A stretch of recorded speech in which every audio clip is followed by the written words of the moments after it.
대한민국의 세 번째 높은 기대를 가진 정치인들로 저를 만들어 주셨습니다.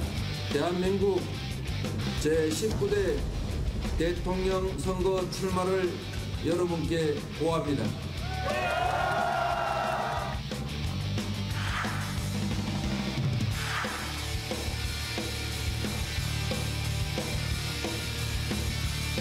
함께 살아가는 따뜻한 공동체가 됐으면 좋겠습니다. 새해 복 많이 받으십시오. 네, 이재명 성남시장과 부인 김혜경 씨 나오셨습니다. 한복을 곱게 차려입으셨습니다. 새해 복 많이 받으세요, 두 분. 네, 감사합니다. 네. 대선 주자로 이렇게 TV에 나란히 나오신 건 처음 아니신가요? TV 나온 게 처음인 것 같습니다. TV에 나오신 게 처음이시군요. 네, 감사합니다. 복두복이고 올해는 꼭 두 분이 원하시는 소원을 이뤄내시길 기원합니다. 감사합니다. 열심히 하겠습니다. 네.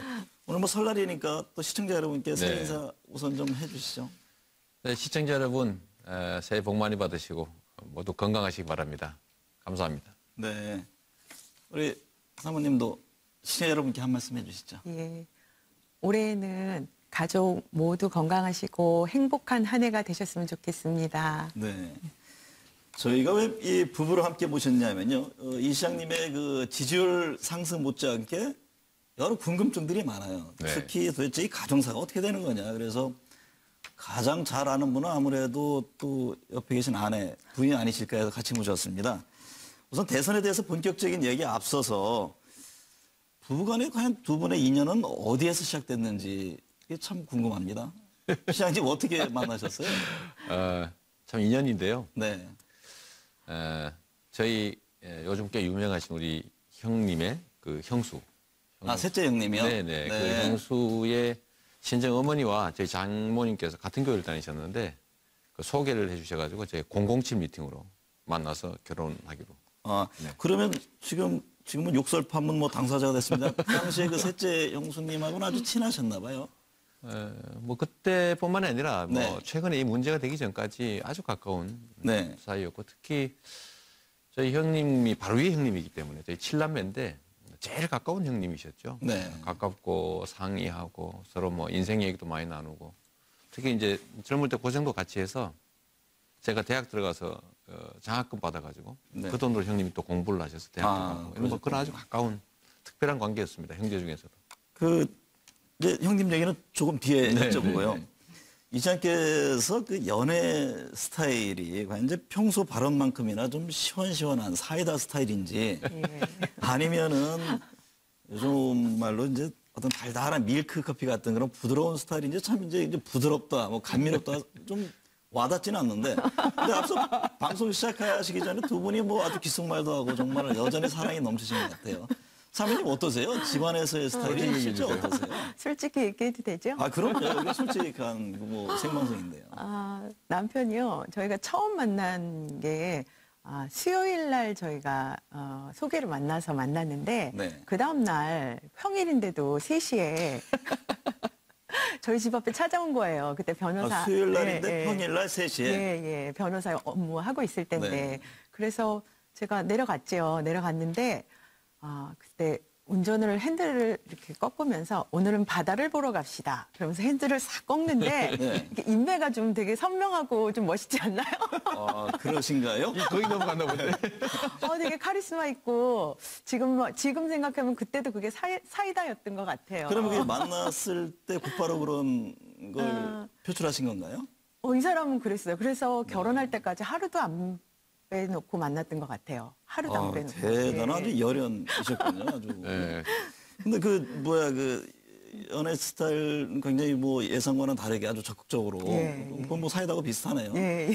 근데 실질적으로 그런 애정 표현 같은 것도 적극적으로 잘 합니까? 예. 사실 우리 남편이 경상도 남자잖아요. 그렇죠. 그러면 안동이시죠? 네. 경상도 남자는 집에 들어오면 뭐 아는 밥도 자자 이 말밖에 안 한다 그러는데 이 사람은 전혀 안 그래요. 네. 예. 근데 결혼과 연애는 뭐 별개다 또 이런 얘기를 하잖아요. 근데 이 시장님 보니까 중학교 때부터 공장에서 또 네. 일을 네. 하는 굉장히 좀 어려운 가정의 한 편이었고 보니까 또 오남이녀의 그 많은 형제들이 있잖아요. 네. 그렇죠. 여자분들은 또 이런 걸 또 꺼리기도 하는데 여기 이제 왼팔도 뭐 당시 좀 불편한 그걸 아셨을 거 아니에요. 예, 또 알았죠. 토로하셨을 거 예, 아니에요. 예. 결혼을 좀 망설이거나 고민하지는 않으셨어요? 제가 지금 와서 우리 이재명 시장의 프로필을 이렇게 보면은 네. 아, 내가 이런 사람한테 시집을 왔나? 깜짝 놀래요. 그 당시에 뭔가 이렇게 씌었던 겁니까? 그런데 그 당시에는 사실 매일매일 선생님, 저 사진은 저 만나면서 언제적 사진이에요? 저는 어머니하고 예. 대학 가서 아, 대학 때. 교복을 맞춰 입고 대학을 입학식을 갔는데 네. 제가 교복을 못 입은 게 한이 돼서요. 어머니하고 찍은 사진인데 어머니께서 같이 아, 그러시군요. 네. 네, 사모님 아까 그 예. 스토리 좀 말씀해 주세요.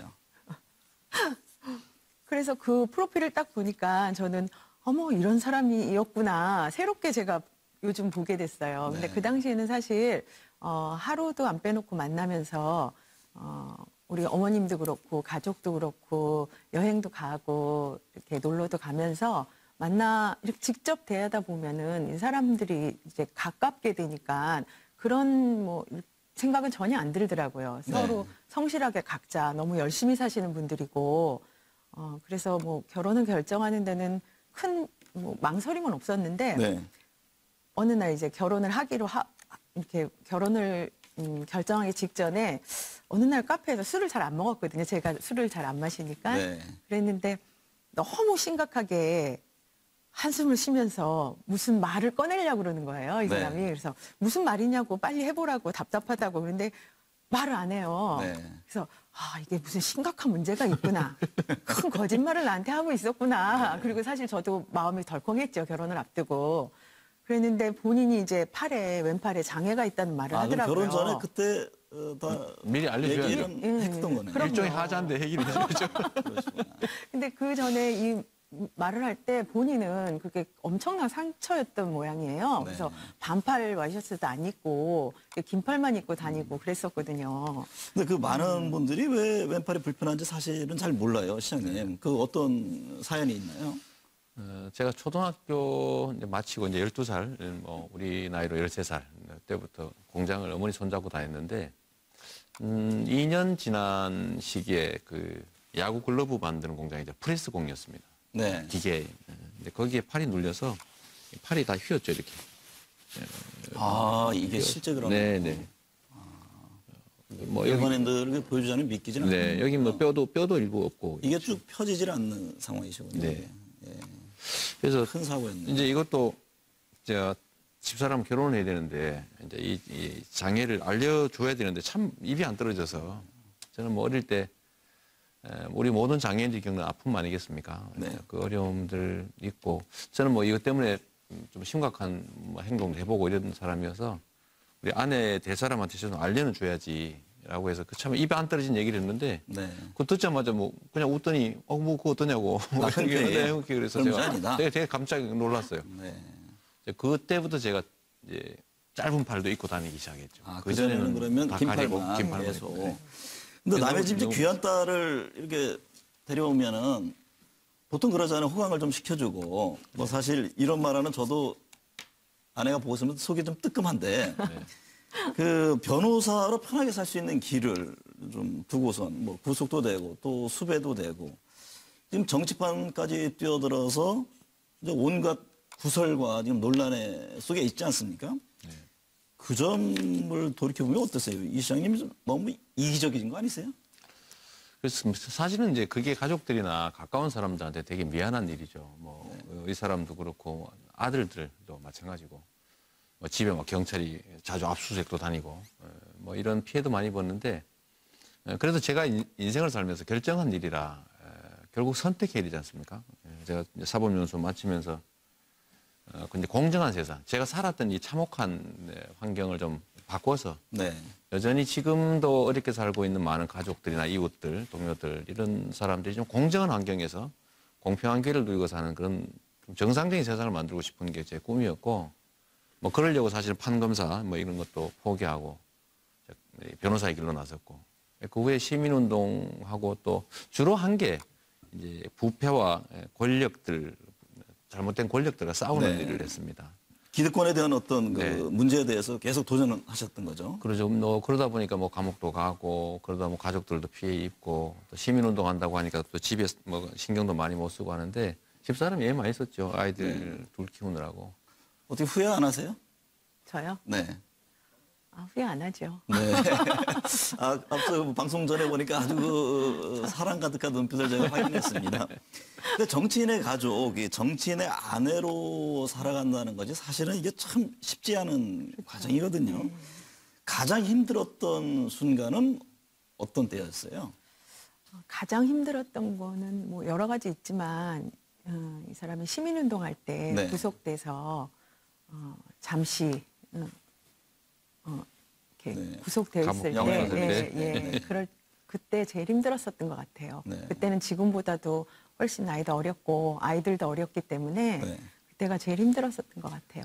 그 아이들이 바라보는 아버지 모습도 참 궁금하거든요. 근데 어디 보니까 아이들은 이미 다 명문대 다 이렇게 잘 키우셨더라고요. 예, 우리 어떠셨어요? 애들은 다 이해를 했습니까? 아버지의 저런 모습에 대해서? 아빠로서는 사실 어릴 때 아이들이 뭐 중고등학교 가면서 공부하느라고 시간이 없어서 아빠랑 시간을 많이 못 보내서 그렇지 어릴 때는 시민운동하는 행사 아이들 다 데리고 가족끼리 총출동했었어요. 같이 유모차 다 밀고. 움직이셨군요. 예, 저희 가족 사진 중에 대부분이 다 그런 행사에서 놀러 가서 찍은 사진이죠. 집회 현장에. 그런데도 결국엔 대선 출마 선언까지 하셨잖아요. 네. 그거 말리지는 않으셨어요? 제가 제일 많이 말렸을 때는 한 10년 전에 시장 출마했을 때였어요. 첫 처음 이제 선거 시장 때. 출마하셨을 때. 그때는 정치는 정말 특별한 사람만 하는 줄 알았고 네. 정치는 사실 우리랑은 내 생활이랑은 전혀 상관없는 사람들의 일인 줄 알았거든요. 근데 네. 이 사람이 성남시장을 하고 나서 너무 많은 것들이 변하는 거예요. 근데 그럼요. 뭐 특별한 게 변하는 게 아니라 아이들 밥 먹이는 거, 뭐 우리 아이들 학교 다니는 화장실, 그리고 우리 아이들 토론 수업하는 학교의 수업 내용 이런 것들이 바뀌다 보니까 이 사람이 작은 고난을 가진 성남시도 이렇게 좋은 일이 많이 생겼는데 시장님 대신 이후에 이제 학교 현장 모습들이 변해가는 걸 보셨군요. 네. 그걸 보면서 그럼 더 큰 권한이 있으면 우리나라 전체적으로 너무 더 많은 일이 좋은 일이 생기겠다. 그래서 사실 찬성했습니다. 네. 근데 대선 후보는 이제 어떤 정치인보다 혹독한 검증을 받게 되잖아요. 그런 면에서 이재명 시장과 관련해서 늘 이제 떠도는 얘기들. 오늘 뭐 이 자리에서 솔직히 한번 털어놓으시죠. 뭐 최근에 보면 또 지지율도 급상승하다가 좀 하락세인데 어차피 또 반전에 또 모멘텀을 갖는 기회가 될 수도 있을 것 같은데요.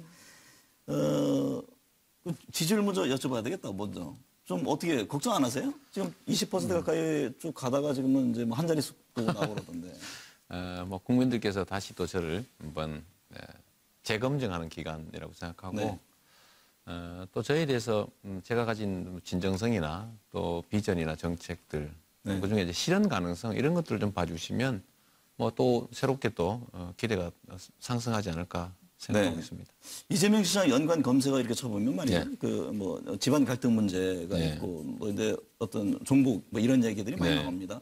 저희들이 판넬에 한번 정리를 해봤는데 이제 노동자 출신의 첫 대통령을 외치셨잖아요. 그리고 이제 뭐 강점이라면은 말한 것은 지킨다. 일관성이 있고 또 정책 부분인 것이죠. 자기가 한 것은 반드시 지킨다는. 그다음에 이제 SNS 소통 능력 늘 네티즌들과 소통을 하고 있고 또 노동자 출신이고 기득권과 싸운 아웃사이더다. 근데 약점도 분명히 있으세요. 보면은 이제 당내에 취약한 기반인데 과연 이를 통해서 어떻게 경선을 통과할 수 있겠느냐. 이제 각종 논란에 대한 검증이건데.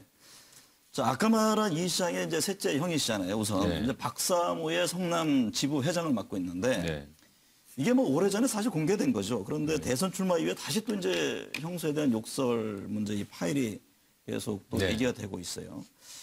그래서 많은 분들은 이게 뭐냐 도대체 정치인이라면 수신 제가가 먼저 아니냐. 그 점에 대한 좀 설명이 필요해 보입니다. 이제 공직자가 가지고 있는 제일 어려움이 이 공직 자체의 청렴성을 지키는 것하고 또 한 가지는 그 측근과 친인척들이 이 공직을 이용해서 부당한 이익을 얻지 못하게 막는 것인데 이 두 가지가 참 양립하기가 어렵습니다. 아마도 역대 대통령이나 권력자들이 가장 크게 겪는 어려움들이 주변 사람들 때문인데 저는 이제 이 일 때문에 가족 간의 우애 공직이냐 아니면 공직의 청렴성이냐, 소위 네. 부정부패냐 의절이냐 네. 뭐 이런 걸 선택을 강요당한 상황이었던 거죠.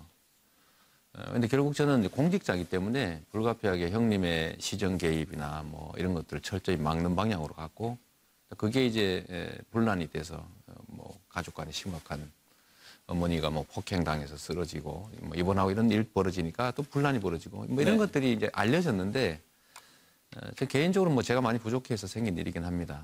그런데 이 말씀 꼭 한번 드리고 싶어요. 공직자들이 공적 권력을 청렴하게 지켜내는 게 정말로 어렵다. 네. 특히 가족들이 그 욕심을 가질 경우에 그걸 막는 것 자체가 엄청나게 네. 어려울 뿐만 아니라 정말로 큰 희생을 치를 수밖에 없다는 걸 저도 네. 알게 됐죠. 청렴, 어떤 공직을 위한 과오를 범하지 않기 위해서 네. 아픈 어떤 가족 간의 그런 어떤 갈등 관계, 결과적으로는 그렇게 됐다. 네. 네. 근데 좀 사모님께 여쭙겠습니다. 네. 앞서 말씀하신 게 이제 그 색제 형수 당사자시잖아요. 소개를 받아서 오늘의 이제 인연이 되셨는데 실제 어떠세요? 그 욕설 들어보셨습니까? 저도 사실 듣다가 녹음된 거는 못 들었습니다. 네. 근데 어떤 배경, 그런 남편 이장님 이해를 하세요? 저도 뭐 그 자리에 있었던 사람이고 저희 같이요? 가족 모두 저희가 7남매거든요. 네. 그 당시에 7남매였기 때문에 7남매 모두 겪은 상황이고 이게 1, 2년 동안 있었던 일이 아니에요. 사실은 이게 거의 10년 동안에 걸쳐서 있었던 일이었고, 그리고 무엇보다도 저희 어머님이 너무 연세도 많으신데 오늘 같은 날은 특히 말씀은 안 하시지만 보면은 너무 안타깝죠. 네. 가슴 아픈 일이다. 네. 네. 이재명 시장 하면 이제 선명성, 개혁성, 이거는 뭐 누구나 다 인정을 하지 않습니까? 지난번 이제 광화문 촛불 집회에서도 뭐 이제 많은 이제 박수를 받으셨고 또 지지, 또 20% 육박하는 지지율 상승도 아마 그런 시대적 흐름과도 맥을 같이 한다고 보여지는데요. 근데 문제는요, 과연 대통령이 됐을 때 정책을 믿고 맡길 수 있겠는가라는 점을 계속 이제 많은 분들 또 지적을 하고 얘기들을 합니다. 근데 그 중에 또 일부에서는 이제 안보관에 대해서 얘기를 해요. 그 보수 일각에서는 뭐 통진당과 가까운 것 아니냐, 또 종북이다 이런 또 공격까지 합니다. 네. 그동안 이제 종북과 오랫동안 이제 뭐 논쟁을 펴 오셨는데 네. 스스로 보시기에 어떻습니까? 진보, 보수, 급진 어느 쪽이에요? 왜 이런 공격이 계속된다고 보시는지요? 저는 사실 북한 체제를 경멸하는 사람이죠. 네.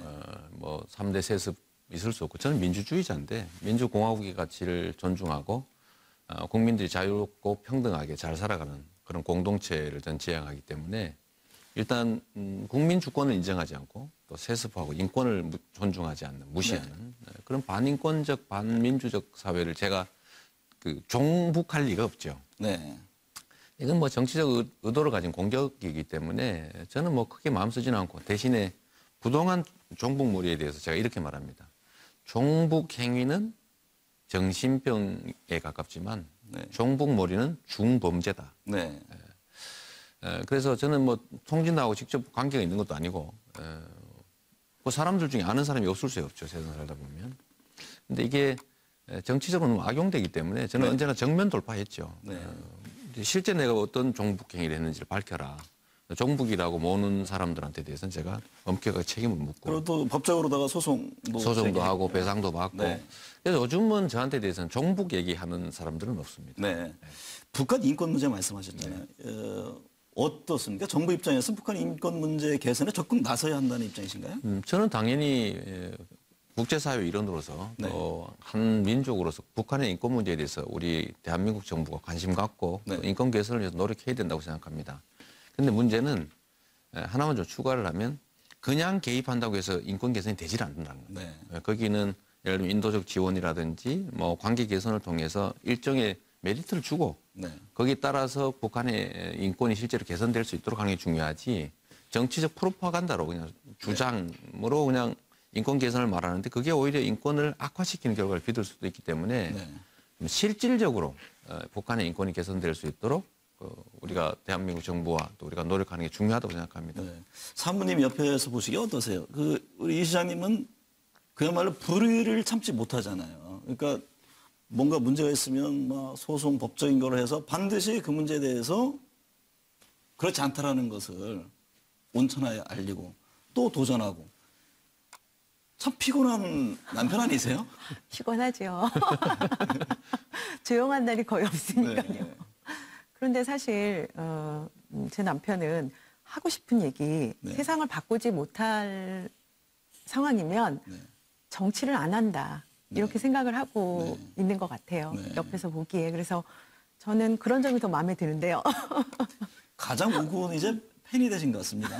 네.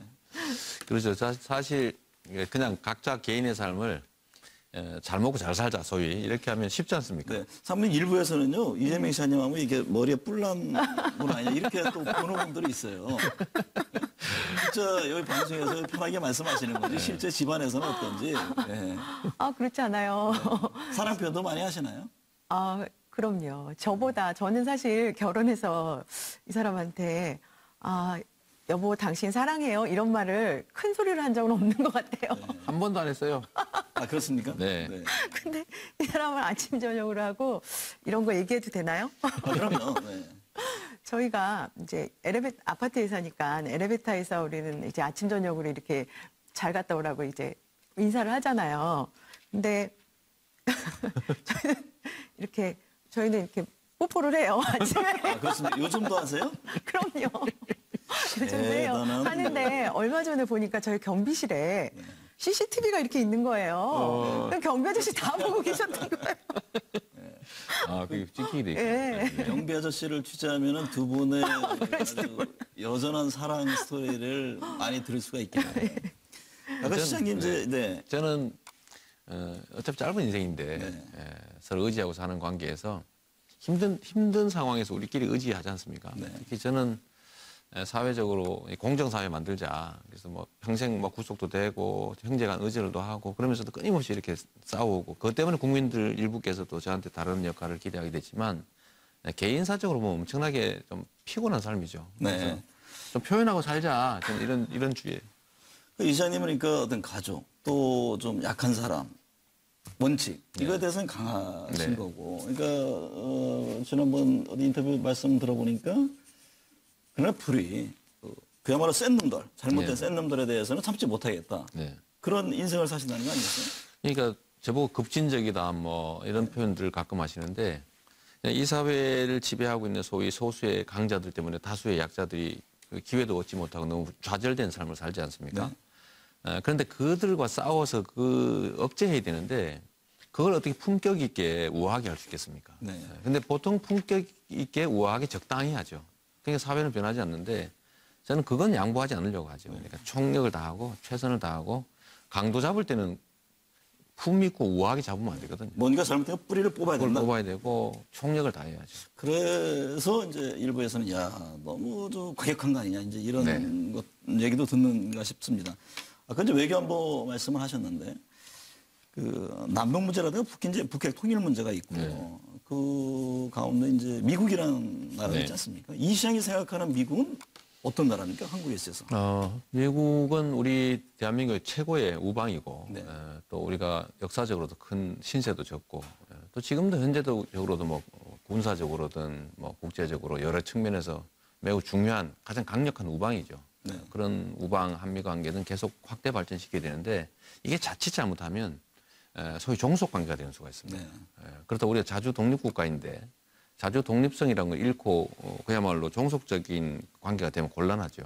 네. 그 중에 이제 일부 이제 최근에 예를 들면 한일 관계 또는 뭐 한미 관계에서 약간 자주 독립국가로서의 대등한 외교 관계인가라는 걸 의심할 만한 사안들이 조금 생겨나기 때문에 네. 그 점을 좀 더 원칙으로 돌아가서 균형 잡힌 자주 외교를 좀 더 깊이 생각할 때라는 네. 생각이 들었습니다. 균형 잡힌 자주 외교가 네, 필요하다.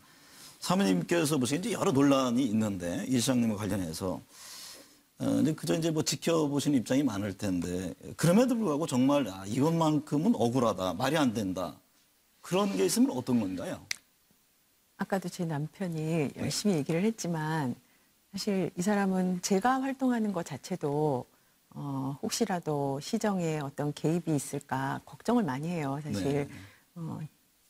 공직자의 친인척은 존재 자체가 권력이 될 수도 있다 하고 항상 열심히 거기에 대해서 예민하게 생각하는 사람인데 저희 형님, 저희 집안 문제 때문에 혹시라도 친인척 관리를 잘못하는 걸로 오해를 받는 것이 그게 제일 요즘은 억울한 것 같아요. 네. 예. 사모님도 그 부분에 대해서는 철저하게 더 신경을 쓰시겠네요. 그럼요. 네. 그럼요. 예. 제가 취임 초기에 집사람하고 말다툼을 몇 번 한 일이 있어요, 사실.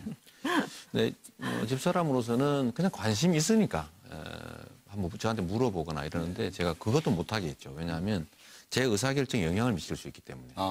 그래서 그것도 서운하셨겠네요. 엄청 서운해. 처음에는 되게 많이 서운했어요. 정말 많이 서운해요. 정말 많이 서운해서 그럼 혼자 하라고 나는 이제 모르겠다고 이렇게 화도 내고 그랬는데 이제 몇 년 지나다 보니까 정말 존재 자체가 저랑 인사하고 악수 한번 이렇게 눈웃음을 이렇게 나눠 가졌다는 것만으로도 사인이 될 수가 있더라고요. 그럴 수 있죠. 예. 그거 가지고 또 달리 얘기할 수도 그렇죠. 있죠. 그럼요. 3자 입장에서는. 뭐 시장 사모와 이렇게 대화하는 사이다라는 것 또는 그 자체가 문제가 되기 때문에 제가 만나지도 못하게 말도 못하게 하고 저한테도 아예 말을 못하게 했더니 섭섭해서 그럼요. 처음이니까 많이 그랬던 기억이 있습니다. 네.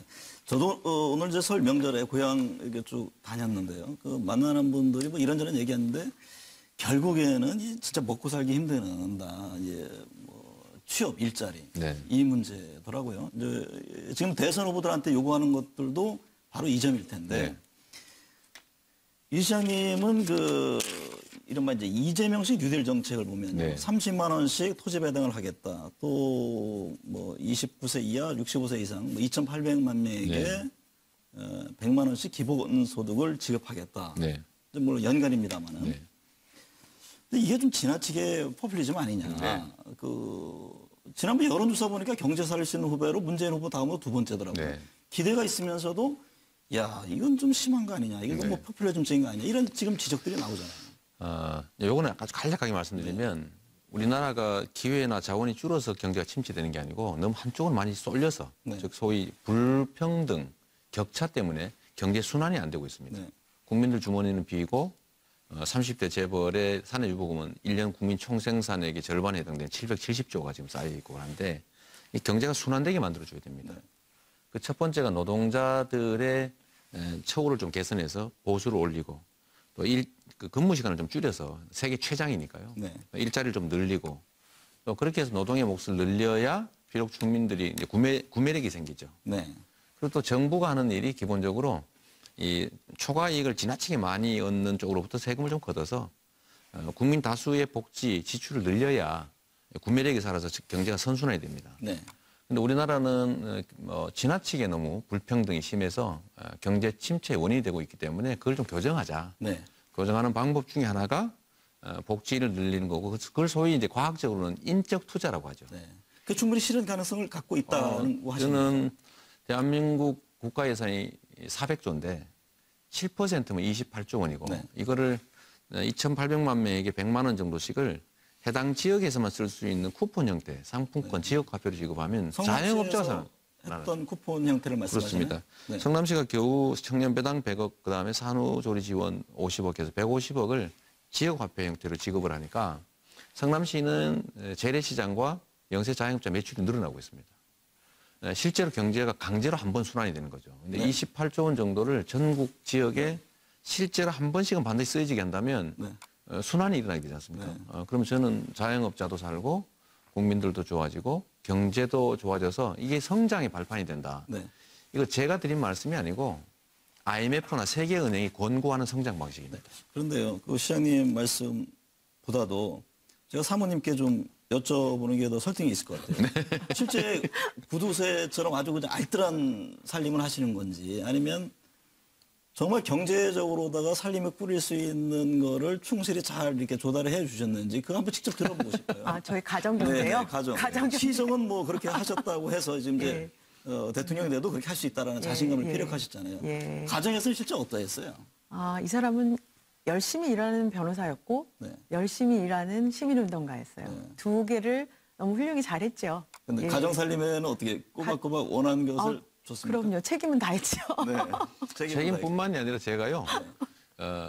그야말로 그 집안의 살림을 책임지는 아빠, 남편으로서의 역할은 그 경제적 문제에서는 제가 좀 부족함이 없이 최선을 다했습니다. 회계와 이 살림도 직접 하셨습니까? 아니면 아니, 그거에 다 맡기죠. 전적으로 다 맡기시고. 근데 감시 감독은 또 철저히 하시나요? 아니 그렇진 않아요. 일단 맡기면 그 안에서는 제 맘이죠. 근데 그 이제 복지라든가 이게 뭐 좋습니다. 나눠지기 뭐 네. 이런 거 어떤 예산을 통해서 어떤 뭐 좀 빈부의 문제를 해결하겠다. 근데 사실은 대선 주자한테 지금 원하는 것은 이제 많은 국민들은 이제 뉴딜 정책으로 하셨으니까 바로 이런 네. 겁니다. 그러니까 지금 뭐 인공지능이라든가 빅데이터 해가지고 뭐 4차 혁명 얘기가 네. 나오잖아요. 네.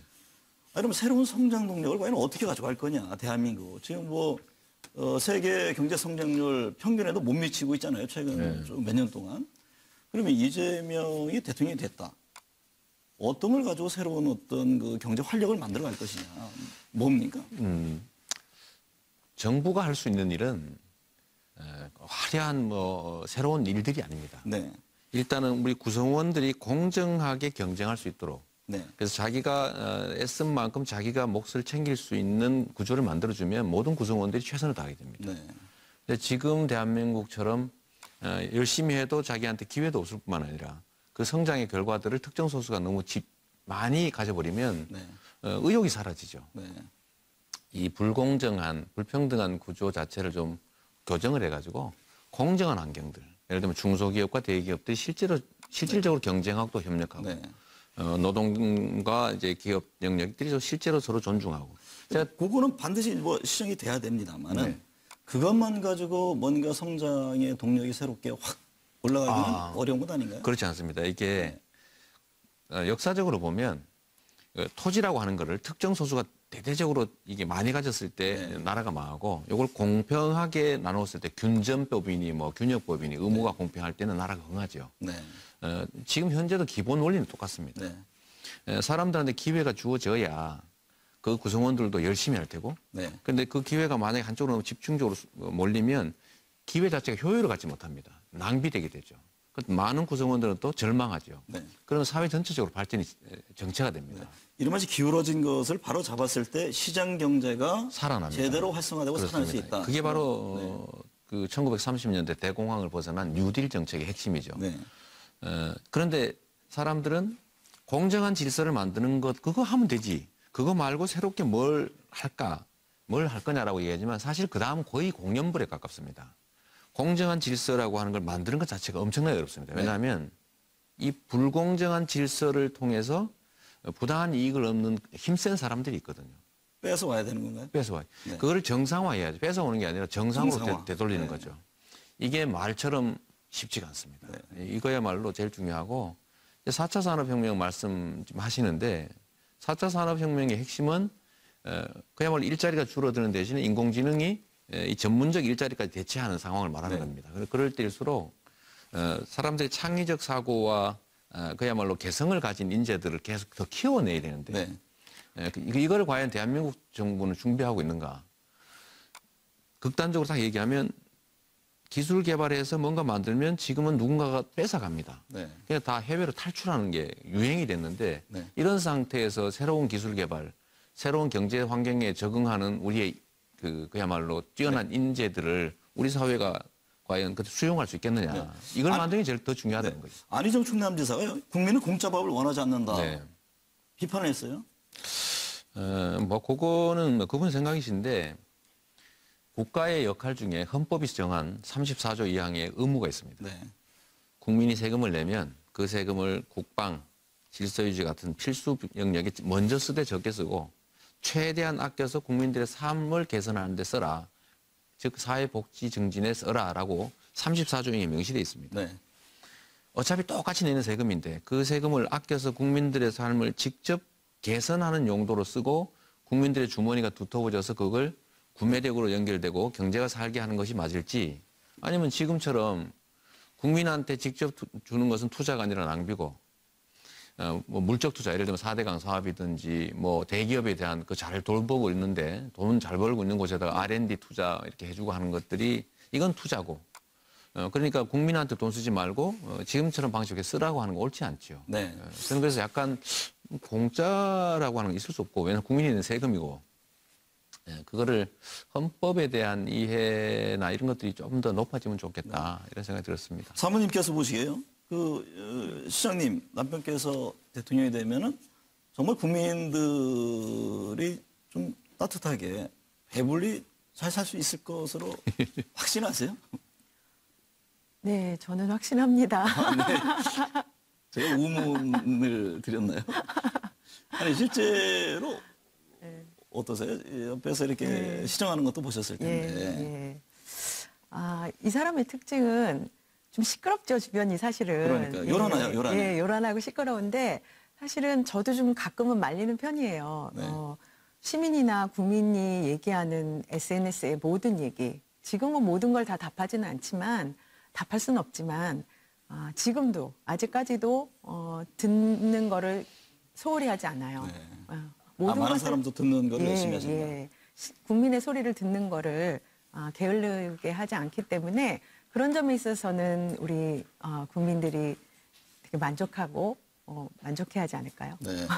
좀 현실적인 문제 좀 여쭙겠습니다. 이제 정치권이 본격적인 대선 국면에 접어들었는데요. 이제 최초의 노동자 출신 대통령이 되겠다 이런 선언을 하셨습니다. 당장 이제 당내에서 가장 강력한 라이벌이 문재인 전 대표인데 뭐 당내 지지 기반은 좀 약하잖아요. 네. 경선 어떻게 하실 거예요? 그거 뭐 자신 있으십니까? 일단 당내 세력을 우리가 그쪽보다 더 많이 차지하겠다 이런 시도는 기본적으로 불가능한 시도여서 뭐 말이 안 되는 것입니다. 그런데 민주당의 경선은 당내의 당원들이 하는 게 아니고 또 국회의원들이 하는 것이 아니고 완전 국민 완전 경선. 국민 경선. 모든 국민들은 원하면 누구나 신청해서 투표권을 행사할 수 있게 만들어져 있기 때문에 거기에 많이 참여하면 즉 적극적 지지자가 많으면 당내 세력과는 관계없이 실제로 후보가 될 수 있습니다. 당내에 예를 들면 당원, 국회의원, 대의원 등 숫자도 적지는 않습니다만 아마 전체 100만 명 이상, 200만 명 정도 투표하면 90% 이상이 사실은 일반 국민이 될 거라서 결국 국민들이 결정하는 시스템입니다. 최근엔 안희정 지사도 막 치고 올라오는 듯한 느낌인데 어떻게 지금 뭐 그러다가 1위가 아니라 2위 경쟁을 또 하는 거 아니냐. 저는 뭐 2위 경쟁도 나쁘지 않다고 생각합니다. 왜냐하면 결선 투표가 있기 때문에 저는 안희정 지사 또 이런 분들이 많이 좀 지지율 올라가고 뭐 저도 더 오르면 좋겠고 이렇게 합해서 1차에서 결선을 해야 되는 즉 과반수를 못 넘는 상황이 오면 결국은 이제 1등과 2등이 하게 될 텐데 저는 뭐 결선 정도는 충분히 갈 수 있을 거라고 믿고 최소 2등은 할 수 있다. 뭐 최선을 다할 생각입니다.